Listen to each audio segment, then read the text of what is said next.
Tapi barang siapa mencoba menyelamatkan nyawanya, egois demi dirinya, malah kehilangan nyawanya. Siapa tahu itu ujian. Untungnya Daud tanya Tuhan.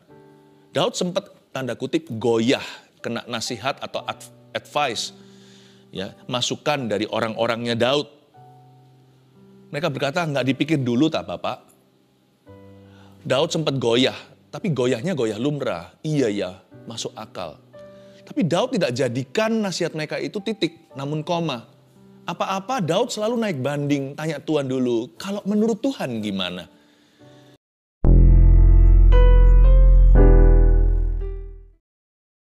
Kami ingin mendekat kepadamu dalam hadirat-Mu. Tiada jarak, ya Tuhan, basuh kami dengan darah Yesus agar kami worthy berada di dalam sini. Terima kasih Tuhan, betapa kami rindu, ingin, dan butuh untuk mendengarkan suara-Mu. Khususnya untuk tahun depan yang segera akan datang. Roh Kudus, mendekatlah kepada kami saat kami mendekat kepadamu. Buat hati kami jelas, cemerlang, berkilauan dengan kejernihan suara-Mu Tuhan. Terima kasih Tuhan. Kami panjatkan doa kami, pujian penyembahan kami hanya di dalam nama-Mu, Yesus Kristus. Sembunyikan hamba-Mu saat menyampaikan sabda. Biar Tuhan berbicara dengan jelas dalam hati dan pikiran setiap keluarga saat teduh yang mendengarkan. Di dalam nama Tuhan Yesus, haleluya. Amin. Puji Tuhan. Mari kita buka di 1 Samuel pasal 23 ayat 1-13. Cerita tentang Daud di Kehilah ketika dia masih buronan. Dari cerita ini sebentar lagi yang kita baca, saya ingin supaya kita semua setuju bahwa kunci keberhasilan kita terletak pada mendengar suaranya. Dan ayo, kita percaya dulu bahwa mendengar suara Tuhan itu nggak susah. Lewat cerita ini, biarkan mata kita dicelikkannya. Daud di Kehilah, diberitahukanlah kepada Daud begini. Ketahuilah, orang Filistin berperang melawan kota Kehilah dan menjara tempat-tempat pengirikan. Pokoknya ada satu kota namanya Kehilah, akan diserang oleh tentara Filistin. Tentara Filistin itu memang gak masuk akal, sukanya itu bully, sukanya menjajah. Mereka bukan orang baik, mereka orang jahat, seperti Goliat. Di dalam diri mereka tinggal roh-roh jahat. Dan sebenarnya bukan urusan Daud, tapi Daud itu berperi kemanusiaan, dia berbelas kasihan. Daud bukan kepo, bukan suka busybody, suka mencampuri urusan orang lain atau tetangganya, tetapi Daud itu hamba Allah seperti kita. Ayat 2, lalu bertanyalah Daud kepada Tuhan, apakah aku akan pergi mengalahkan orang Filistin itu? Jawab Tuhan kepada Daud, pergilah, kalahkanlah orang Filistin itu dan selamatkanlah Kehilah. Daud tanya sama Tuhan, Tuhan, apa aku harus pergi nggak ya mengalahkan orang Filistin itu? Faktanya bahwa Daud memikirkan untuk pergi membela mereka aja seharusnya sudah tanda yang cukup jelas bahwa Tuhan taruh beban ilahi di hati. Tuhan yang berikan ide itu di hati Daud. Tapi Daud selalu sopan santun. Dia tanya Tuhan dulu dan dengar-dengaran. Jawab Tuhan kepada Daud, pergilah, kalahkan orang Filistin itu, selamatkanlah Kehilah. Ayat 2 ini saya ingin tekankan, mengapa Daud itu selalu berhasil kemanapun dia pergi? Karena Daud selalu melatih telinga rohani. Nggak hanya melatihnya, dia pakai kuping rohnya. Kita semua punya telinga rohani yang harus diasah. Daud tanya sama Tuhan, tapi itulah rahasia keberhasilan Daud nantinya. Karena dia dengar-dengaran dengan Allahnya. Jawab Tuhan kepada Daud, pergi kalahkan orang Filistin itu dan selamatkanlah Kehilah. Tetapi orang-orang Daud berkata kepadanya, coba perhatikan ya apa kata orang-orang Daud. Ingatlah, sedangkan di sini di Yehuda aja kita sudah dalam ketakutan. Apalagi kalau kita pergi ke Kehilah melawan barisan perang orang Filistin. Masuk akal. Orang-orang Daud bukan pecundang, mereka juga bukan orang selfish, egois, orang yang mementingkan kepentingannya saja, bukan. Tapi mereka itu tahu bahwa mereka sendiri itu pas-pasan. Jangan lupa loh, Daud dan ratusan orang bersama dengan dia ini semua buronan negara. Padahal mereka nggak salah. Mereka itu diburu oleh Saul. Seperti hewan buruan. Saul kan karena dia iri. Tapi karena Saul itu adalah Israel number one, dialah orang yang paling berkuasa di negeri. Wah, Daud bukan berada di posisi advantage dalam hal ini. Daud tidak bisa buang-buang sumber daya, energinya berharga, pelurunya terbatas. Kalau dia perang, masa raja nggak dengar? Wah, malah justru dia ditaruh di dalam peta. Langsung masuk dalam radar, lebih mudah tertangkap. Jadi orang-orang Daud dalam hal ini memberikan nasihat yang sane, nasihat yang waras. Tapi hidup ini lebih daripada sekedar membuat keputusan yang waras. Kita harus mengutamakan kehendak Tuhan, sekalipun kehendak Tuhan itu seringkali kadang-kadang berseberangan dengan kehendak kita. Kita harus bisa berkata, kehendak-Mu yang jadi, bukan kehendak-Ku ya Tuhan. Sekali lagi Daud menunjukkan what type of a man he is. Dia itu orang seperti apa. Alkitab mengatakan dalam bahasa Inggris, Daud adalah seorang yang mengejar hati Tuhan. Dalam bahasa Indonesianya, seorang yang berkenan di hati Tuhan. Bahasa Inggrisnya, a man after God's own heart. After God's heart itu artinya dalam segala perkara yang Daud utamakan itu adalah hati Allah. Dalam segala sesuatu dia kejar hati Tuhan dulu. After God's heart itu artinya he pursues atau dia mengejar itu.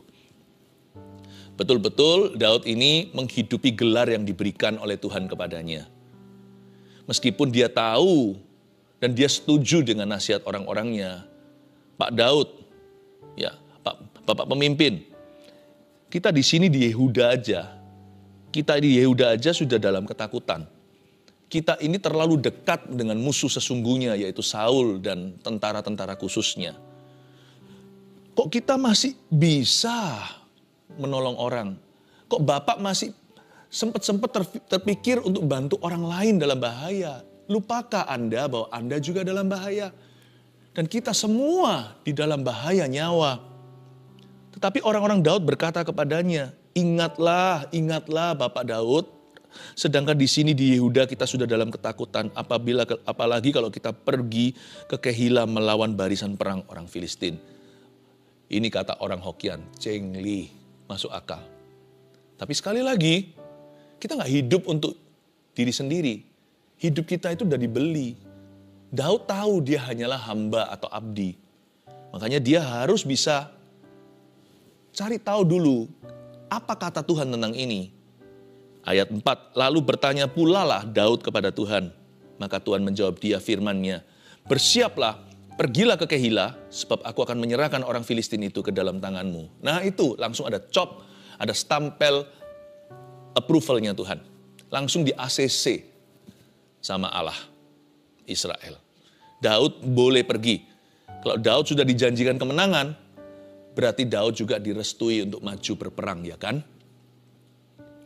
Untung-untungnya Daud itu tanya Tuhan dulu. Siapa tahu kalau itu ujian, kamu sendiri susah, yang kamu pikirkan hanya kesusahanmu, maka Tuhan tidak akan bantu kamu dalam kesusahanmu. Tapi kalau kamu sendiri susah, lihat orang lain lebih susah dari kamu. Kamu kuat dengan tentaramu. Orang lain itu semuanya adalah kaum awam. Mereka civilian, mereka rakyat biasa, rakyat jelata. Mana bisa menang lawan Filistin? Sedangkan Saul diam saja. Kalau kita melihat orang lain susah, kita bantu mereka.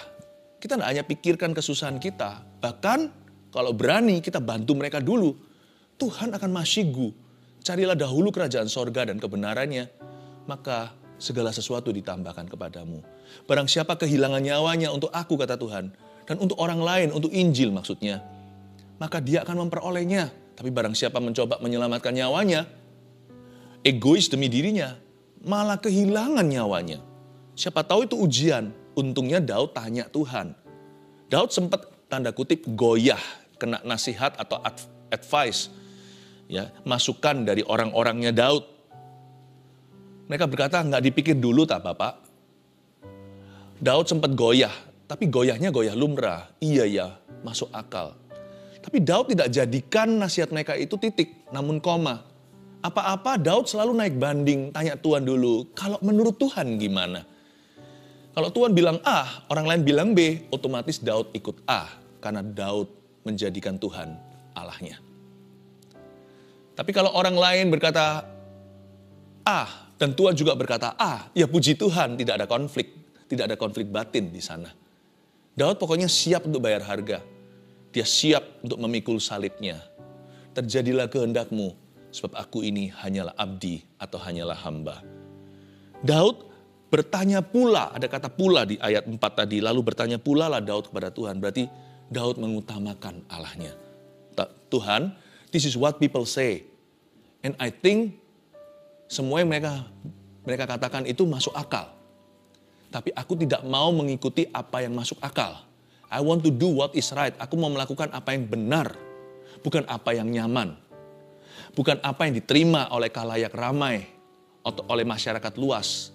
Tapi apa merupakan kehendakmu, itu yang aku mau lakukan. Sekalipun jikalau melakukannya, itu berarti aku jalan di jalan yang narrow path. Atau kalau aku berjalan lewat gerbang yang sempit, bukanlah jalan yang luas. Dan aku disalah ngerti sama orang, bahkan disalahkan. Aku rela untuk memikul segala konsekuensinya. Yang tidak rela kutanggung adalah mendukakan hatimu Tuhan. Let your will be done. Luar biasa. Lalu bertanya pula lah Daud kepada Tuhan. Maka Tuhan menjawab dia firman-Nya, bersiaplah, pergilah ke Kehilah. ACC dari aku kuberikan, ini restu. Sebab aku akan menyerahkan orang Filistin itu ke dalam tanganmu. Kemudian pergilah Daud dengan orang-orangnya ke Kehilah ayat 5. Ia berperang melawan orang Filistin itu. Dihalaunya ternak mereka dan ditimbulkannya kekalahan besar di antara mereka. Demikianlah Daud menyelamatkan penduduk Kehilah. Untung-untungnya, puji Tuhan ya, salut saya sama orang-orang Daud, sekalipun tidak agree, tidak setuju, tapi mereka berani untuk menundukkan diri pada pemimpin mereka. Karena mereka tahu pemimpin mereka itu rohani, ya, karena ini bukan soal moralitas, salah atau benar, ini bicara soal kebijakan, mereka mengikuti kebijakannya. Let's go dear leader. Mereka ikut dan dukung Daud, karena mereka tahu bahwa Daud itu orang yang berkenan di hati Tuhan. Dan mereka melihat mujizat juga hari itu, terjadi kemenangan. Padahal mereka itu adalah segelintir tentara buronan. Mereka yang gak salah tapi dikejar-kejar oleh musuh. Tapi mereka bisa mengalahkan Filistin, satu negara. Dan semua tentara khususnya. Filistin itu gak main-main untuk dikalahkan. Mereka itu yang memonopoli besi zaman itu. Jadi saya gak habis pikir. Senjata apa dipakai Daud ya? Saya tahu Daud pakai senjata apa. Karena ayat-ayat Alkitab sebelumnya menjelaskan bahwa dia ambil pedang Goliat. Tapi semua tentaranya ratusan itu mungkin hanya pakai ketapel saja. Mana bisa menang sama yang monopoli besi atau baja. Tapi Daud menang tuh. Orang-orang yang ikut sama dia gara-gara nurut melihat berkat. Ketika Abiatar bin Abimehelek melarikan diri kepada Daud ke Kehilah, ia turun dengan membawa efod di tangannya. Nah, di sini masuk peran pembantu. Supporting role kalau dalam movie atau film. Peran pembantu di sini Abiatar, tapi bukan dia sebenarnya yang saya maksudkan. Efod di tangannya. Abiatar ini seorang imam, dia membelot ke Daud. Waktu Daud sedang pergi ke Kehilah.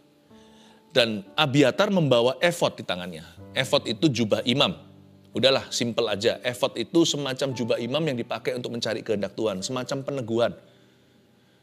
Urim, Tumim, itu semua alat-alat di perjanjian lama. Bagian dari tenda, kemah pertemuan. Umim, Turim itu untuk mencari kehendak Tuhan. Zaman itu seperti dadu yes or no gitu. Sekarang kita gak perlu itu. Karena Tuhan bisa berbicara kepada kita jauh lebih personal, yaitu lewat firman. Yaitu lewat kesaksian Roh Kudus di dalam hati kita. Peran pembantu adalah peneguhan-peneguhan dan konfirmasi-konfirmasi. Kalau sesuatu itu kehendak Tuhan, tenanglah, Tuhan akan mengkonfirmnya berkali-kali. Tuhan akan meneguhkannya dalam hatimu. Tapi kalau orang yang ragu, berapa kali pun diteguhkan juga percuma, dia akan selalu mempertanyakan. Tapi kalau orang berani percaya sama Tuhan, mau melangkah, nanti setiap langkahnya kan ada peneguhan dan konfirmasi dari Tuhan. Tuhan itu selalu memberi kita afirmasi. Afirmasi itu semacam seolah seperti sebuah pujian dari sorga. Good job, betul. Kamu sudah di jalan yang tepat. Kamu sudah berada di jalur yang tepat. Kamu sudah berada di jalan yang benar. Konfirmasi itu peneguhan. Seperti ada confirm yes dari Tuhan. Ketika kita melihat penyertaan, bahkan pembelaan. Kepada Saul diberitahukan bahwa Daud telah masuk ke Kehilah. Lalu berkatalah Saul, Allah telah menyerahkan dia ke dalam tanganku sebab dengan masuk ke dalam kota yang berpintu dan berpalang, ia telah mengurung dirinya. Saul GR nih. Gara-gara Daud masuk ke Kehilah. Dia gak mau tahu alasan Daud masuk ke Kehilah adalah melakukan tugasnya Saul sebenarnya. Saulnya bolos, Daudnya yang mengisi kekosongannya. Saul tidak bisa melindungi negerinya dari Filistin, Daud yang kalahkan musuh di Kehila. Tapi malah Saul mengatasnamakan Allah. Dasar orang kalau tidak mendengarkan suara Tuhan itu cenderung untuk salah kaprah. Segala sesuatu ditafsirkan salah. Bahkan dikit-dikit menyebut nama Tuhan dengan sembarangan. Selalu mengatasnamakan Allah, padahal Allah tidak berbicara kepadanya. Allah telah menyerahkan dia ke dalam tanganku. Come on, really? Sungguhan begitu? Enggak. Sebab dengan masuk ke dalam kota yang berpintu dan berpalang, ia telah mengurung dirinya. Aji mumpung ini namanya. Dia masuk ke dalam kota berkubu, karena Kehila itu kota bertembok. Habislah dia.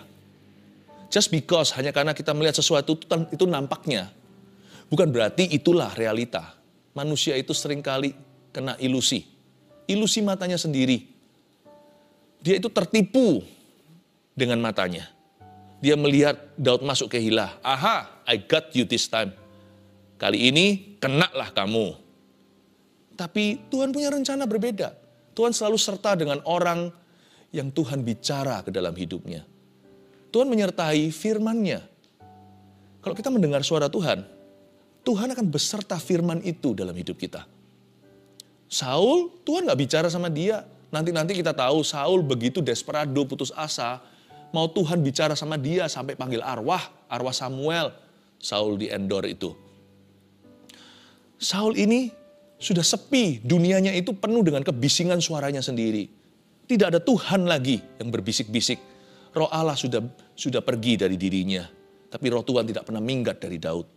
Maka Saul memanggil seluruh rakyat pergi berperang ke Kehila dan mengepung Daud dengan orang-orangnya. Ketika diketahui Daud bahwa Saul berniat jahat terhadap dia, berkatalah ia kepada Imam Abiatar, bawalah efod itu kemari. Pertanyaan saya, kok Daud bisa tahu? Kan gak mungkin dia rame-rame, mana ada polisi mau tangkap sesuatu yang sifatnya misi rahasia lalu pakai sirenenya, ngoeng.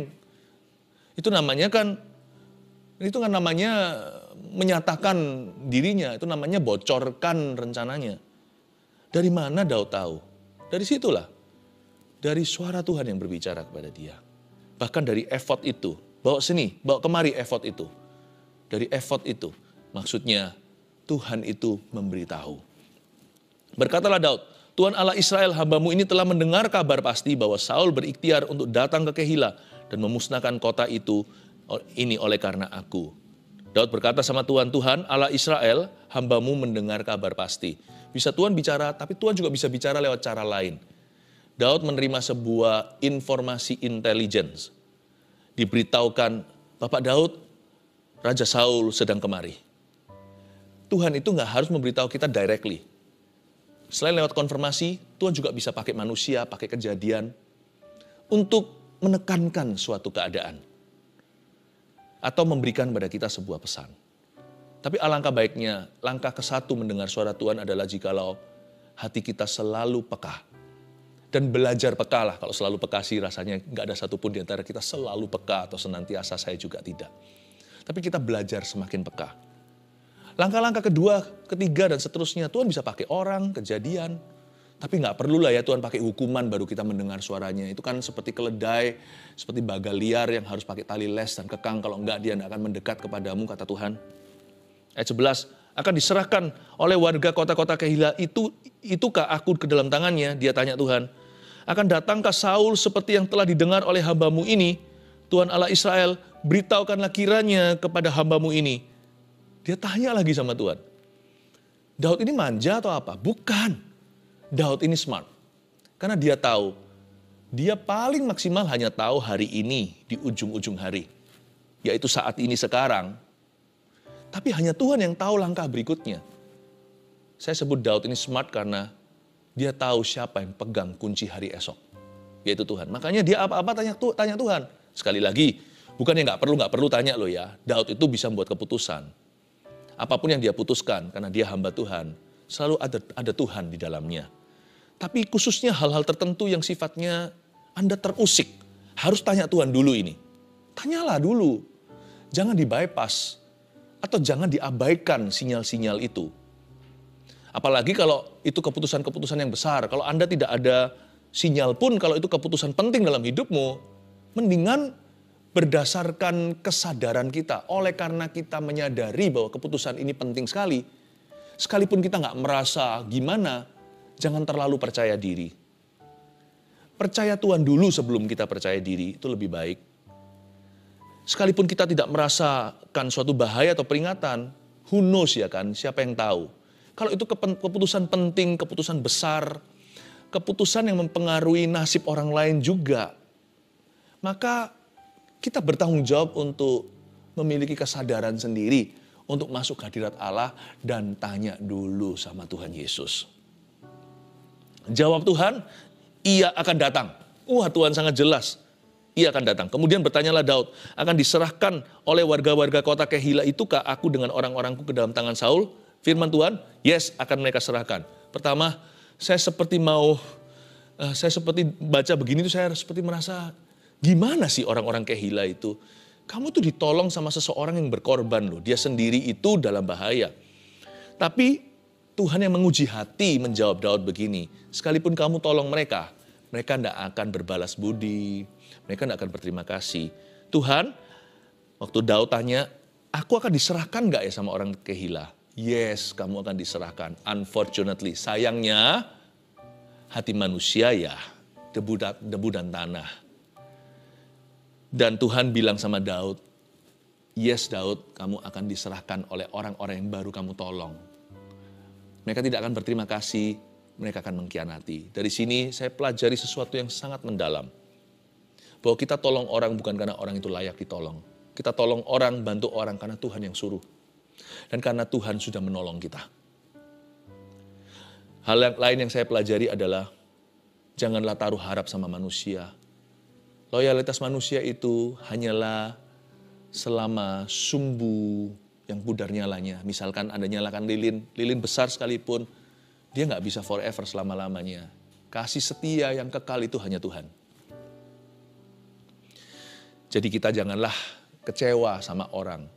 Asal Tuhan tidak pernah mengecewakan kita, jangan pernah jadi orang kecewa, sebab Tuhan tidak akan pernah mengecewakan anak-anaknya. Saya pelajari sesuatu juga setelah Daud diberitahukan sama Tuhan, dia nggak langsung kepahitan. Loh, Daud nggak berkata, loh kenapa mereka serahkan, nggak boleh begitu. Orang Kehila gimana? Lalu dia pergi kepada orang-orang Kehila dan berkata, kalian tuh gimana sih? Meskipun belum terjadi. Ini praduga tak bersalah, tetapi dalam dunia Tuhan yang maha tahu, nggak perlu mereka melakukan sesuatu, Allah sudah lihat hatinya. Ini pewahyuan, ini bukan informasi, dan bahkan ini bukan bukti. Daud tanya, kalau nanti Saul tiba, mereka serahkan aku enggak? Mereka khianati saya atau enggak? Daud bilang, akan mereka serahkan. Oke. Daud nggak perlu kepahitan. Dia juga nggak pernah jerah atau kapok untuk menolong orang. Jangan jadi makhluk trauma.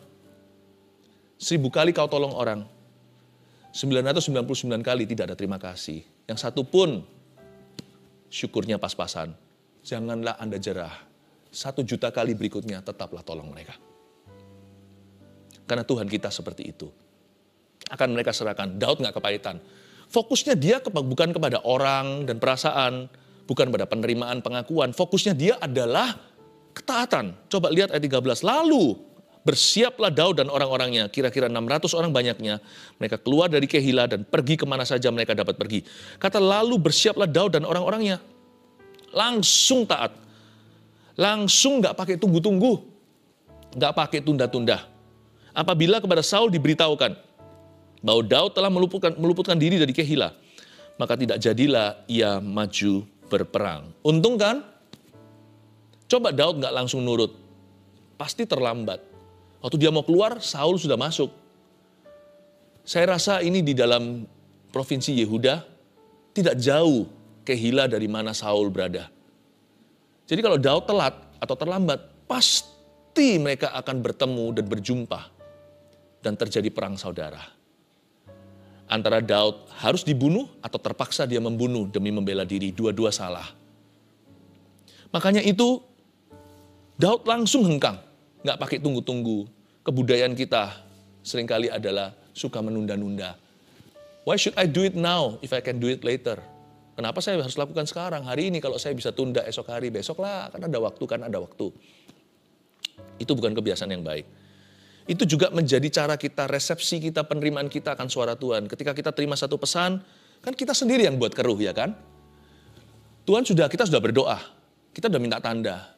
Diberi suara, kita ragu, itu suara kita atau suara Tuhan. Padahal bukan sesuatu yang melanggar firman Tuhan. Tapi sebuah kesaksian dalam roh kita. Lalu habis itu dikasih konfirmasi satu, kita masih ragu. Kasih konfirmasi kedua, kita masih bimbang hati. Selalu pertanyaannya, mungkin kebetulan kali, kebetulan. Minta tanda, dikasih, bilang kebetulan. Minta suara, kasih kesaksian roh, berkata, apa ini suara saya? Keruh ya kan? Lama-lama gak melangkah. Dari minta petunjuk dari Tuhan, berujung kebingungan. Bukanlah petunjuk Tuhan itu yang membingungkan, tapi kita ini loh yang suka membingungkan diri sendiri. Akhirnya gak melangkah kemana-mana, keruh dan berjalan di tempat. Lalu kejadian demi kejadian terlambat sudah. Segala sesuatu tiada indah pada waktunya, karena sudah tidak waktunya lagi untuk melangkah. Ketika kita mau baru melangkah, terlambat sudah. Disinilah masalahnya kita. Mendengar suara Tuhan, tapi tidak berniat untuk percaya. Saya kasih 3 poin seperti biasanya, sebagai review, sebagai summary, sebagai rangkuman yang kita pelajari. Mendengar suara Tuhan di tahun 2023, hari ini kita latihan. Lewat firman ini kita diberitahukan caranya gimana. Pertama-tama, 1, mendengar suara Tuhan lewat firman dan peneguhan. Kalau Tuhan itu bicara sama kita seperti Tuhan bicara sama Daud, maka berfirmanlah Tuhan. Maka berfirmanlah Tuhan. Lihat itu. Zaman itu Daud belum pegang Alkitab, perjanjian awal, perjanjian lama, perjanjian baru. Daud paling-paling pernah membaca firman, itu pun Torah. Taurat Tuhan itu ada pada imam besar. Daud pernah baca Kejadian, Keluaran, Imamat, Bilangan, Ulangan. Pernah belajar karena dia orang Yahudi sejati. Dia pasti diajari di sekolah semuanya itu. Jadi Daud dengan firman yang apa adanya, belum selengkap Alkitab kita. Dia saja bisa terima dan dengar suara Tuhan lewat firman. Apalagi kita, kalau kita baca Kejadian sampai Wahyu, harusnya kita mendengar suaranya. Gak berhenti di situ. Kesaksian roh tadi akan membantu kita menafsirkan Tuhan ngomong apa sama kita hari ini atau saat ini, bahkan ketika Anda mendengar renungan ini. Nggak semua ayat yang saya baca atau semua poin-poin saya itu meloncat ke semua orang. Orang ini rema ini, orang itu rema itu, padahal khotbahnya satu. Hatimu harus bisa menafsirkan roh Tuhan sedang bicara apa kepada Anda. Menafsirkan itu discerning, seperti orang membeda-bedakan roh, bisa memilah-milahkan. Meskipun sama-sama semua dari Roh Kudus ini memilah-milahkan, yang mana yang Roh Kudus sedang katakan ke saya, now, sekarang, detik ini. Menafsirkan itu. Dan juga Tuhan kasih effort zaman dulu. Hari ini effortnya bukan jubah imam, tapi imamat rajani. Orang-orang sekelilingmu, saudara seiman yang meneguhkan, akan ada advice, ada nasihat-nasihat dari teman-teman. Asal janganlah Anda mendengarkan nasihat orang fasik. Jangan salah alamat. Mau ngambil keputusan kok perginya ke night club. Mau ngambil keputusan ya perginya ke gereja. Dan di gereja pun gak semua orang bisa memberi nasihat. Nanti kan Tuhan akan tuntun pada orang-orang yang dewasa imannya. Yang kedua, mendengar suara Tuhan di tahun 2023 adalah dengan melakukan kehendak Tuhan sekalipun merugikan. Kalau kita mau mendengar suara Tuhan, harus sampai melaksanakan kehendaknya. Meskipun itu tidak menguntungkan dirimu, malahan merugikanmu. Kalau orang itu mencari suara Tuhan, tapi maunya hanyalah dengarkan apa yang telinganya inginkan, jangan cari Tuhan. Sebab kadang-kadang Tuhan bicara kepada kita sesuatu yang kita harapkan. Tapi jarang pula Tuhan akan bicara kepada kita sesuatu yang menyakitkan kedagingan. Kalau kita cari Tuhan, giginya harus netral. Melakukan kehendak Tuhan, harus ada niat di dalam hatimu, sekalipun merugikan. Miliki satu komitmen, tekadmu harus bulat. Bertekad untuk melakukan what is right, apa yang benar, apa yang betul di mata Tuhan. Bukan apa yang nyaman atau apa yang mudah. Do what is right, not what's convenient. Do what is right, even though what is right may sometimes be the hardest thing to do. Lakukan apa yang benar, Meskipun kadang-kadang dalam melakukan apa yang benar itu, kita rasa ini susah sekali. Who says, siapa yang berkata bahwa melakukan apa yang benar itu easy? Do what's right, not easy. Lakukan apa yang benar, bukan apa yang gampang atau apa yang mudah. 3, melangkah dengan iman sesuai pesan Tuhan. Simply obey. Instruksi-instruksi yang sederhana dari Tuhan harus di follow up dengan ketaatan yang sederhana. Just obey, taat saja. Kalau Tuhan sudah memberi pesan, melangkahlah dengan iman. Just taat saja. 1, 2, 3, mendengar suara Tuhan di tahun 2023 harus demikian. 1, mendengar suara Tuhan lewat firman dan peneguhan. 2, melakukan kehendak Tuhan sekalipun merugikan. 3, melangkah dengan iman sesuai aplikasi, yaitu sesuai pesan Tuhan. Haleluya.